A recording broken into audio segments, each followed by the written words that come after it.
It's the law of evolution. It's the law of power.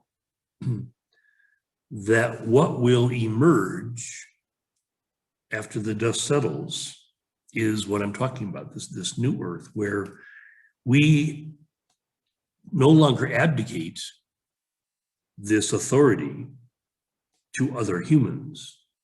We come to see our life as emanating directly from source, in harmony with all of nature, which of course is in harmony with source, and a new earth, this kingdom of heaven, will fully flower. So this is what I'm talking about in this period, this next decade, to do your own investigation, ideally using your energy body, which can detect truth, which will gravitate toward power, away from force and toward true power. Okay. So if we are able to do this, if we're able to align ourselves, if we become one who is on the way, it's a Taoist term, on the way, aligned with natural power, we cannot fail. Now, everyone will accomplish this same rapture, if you will, as they drop their bodies. Okay, we all go through this membrane of light. We all end up radiant in the kingdom. But what we're talking about here is a way to do this without dropping the body. It's consciously dying to our attachment to these lower levels of power, okay, the conditioning that has been used to manipulate you. Okay. We can consciously die to that and say yes to this invitation to step into a new earth. This new earth exists. It's actually always existed, but few have been aware of it because in the world of space and time, it didn't yet appear real. Okay. So again, this is just in the illusion of time and space. Evolution has brought this reality closer and closer and closer. This is what I talked about in the previous talk about this idea of channeling, about believing that this power is somehow something separate and then interpreting it as existing in other entities, other beings. So again, this is just a matter of our spiritual maturity, realizing there's no other entities, there's no other beings. That was just something that was made up as a story, like Santa Claus or the Easter Bunny, to help us with our small mind just understand some story about God or some extant being that wielded this power. What Jesus learned, and what anyone that walks this path of mastery learns, is that we and this power are one. We, via our function using our energy body, we access and wield this power. And I'm saying it will manifest at a very high level as enthusiasm. It will manifest as love, as gratitude, as acceptance, but no negativity, because this power does not acknowledge, okay, negativity. The light cannot see the shadow. Okay, so obviously in this world, We see light, we see shadows, we see the dark, we see the duality. But the light itself, the power itself, cannot witness that.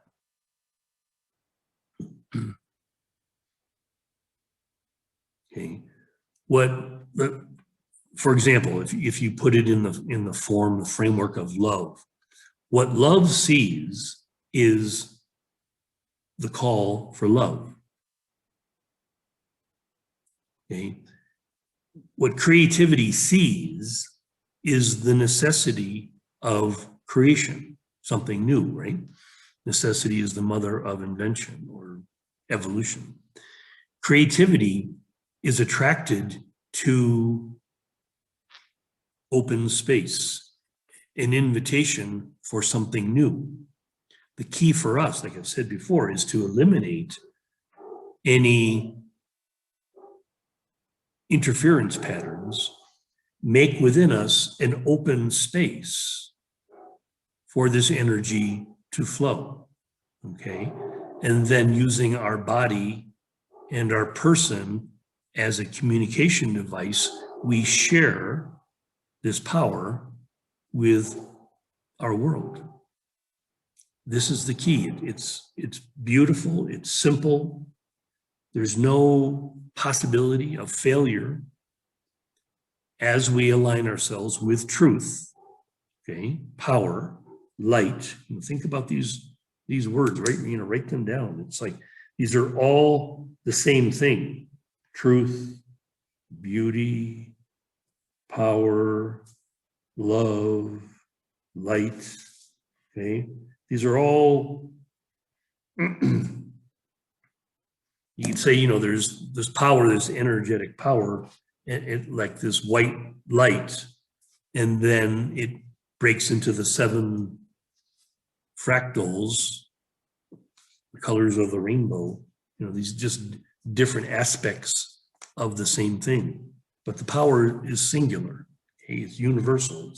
It's not anything complicated where we could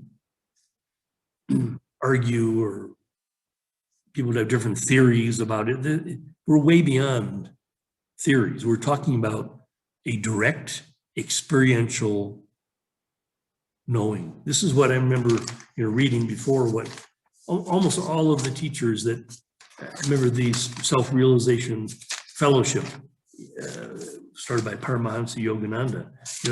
Their goal was to number one goal of self-realization fellowship, to disseminate among the nations a knowledge of definite scientific technique for attaining direct personal experience of God. To teach that the purpose of life is the evolution through self-effort of man's limited mortal consciousness into God consciousness. To point out the one divine highway to which all religious paths eventually lead. And according to them, this liberates man from his threefold suffering: physical disease, mental disharmony, spiritual ignorance. Okay, if you look at any true teaching that comes from an individual or individuals that had direct relationship with this power, they'll be teaching the same thing, that whatever name you used to call it, and it's better now, I think, in using an energy language, we can avoid any of the limitations of religions or philosophies. That's all mental, okay? And remember, the mental, the rational mind, can't possibly comprehend what I'm talking about. This is why to comprehend, to access what I'm talking about and what I can easily access, it requires the development of our energy body, which goes way beyond the rational mind. We feel, we know in a different way, not with the brain. To feel and to know, okay, to feel joy, to know truth. We're using aspects of our being that go far beyond the limitations of the brain. The brain does not feel. The brain does not know. Okay, the brain is this little computing device that judges, and judgment is highly limited. Okay, judgment is always controversial, but knowing, there's no controversy in knowing. Knowing is knowing. And when we step into true knowing, we have no problems. I mean, we could accept anybody else with their ideas, their theories, and it's okay. It's just their way of, just like children playing. You watch a child. So again, we're called to become these whirling dervishes of joy, of love, of appreciation, of enthusiasm. I know that that's normal for me. And I hope that you, anyone who's listening, might consider that to become your new normal. And it's easy for you to do this. It's actually quite simple. Well, I shouldn't say it's easy. It's simple. It's not complicated. We have this whole way, keep teaching this process of conscious dying. You can choose to die to any conditioning that might tell you that something other than joy is what you want. There's nothing other than joy. That's a natural state. If you look at a bird, if you look at a flower, Eckhart Tolle would always say, just observe nature. Nature is naturally joyful. They may say, well, it doesn't look like it's like happy, but joyful is not really happy. It's a much deeper, just awareness of the incredible beauty of living, the incredible opportunity. We're being breathed by this universal joyful principle. It's breathing us. It's informing us. It's guiding us. It wants for us, individually and collectively, the very highest expression of itself, which again is joy. Okay? Truth, beauty, power, love, light. These are elements of the one thing that is available infinitely to you. Totally, imagine your diet every day. This is your diet. Energetically, this is what you're consuming. You're not really consuming it, but you're feeling its flow through you. This is your function. And by just acknowledging that, if you just simply acknowledge, my function is to allow flow to move through me into my life. That's it.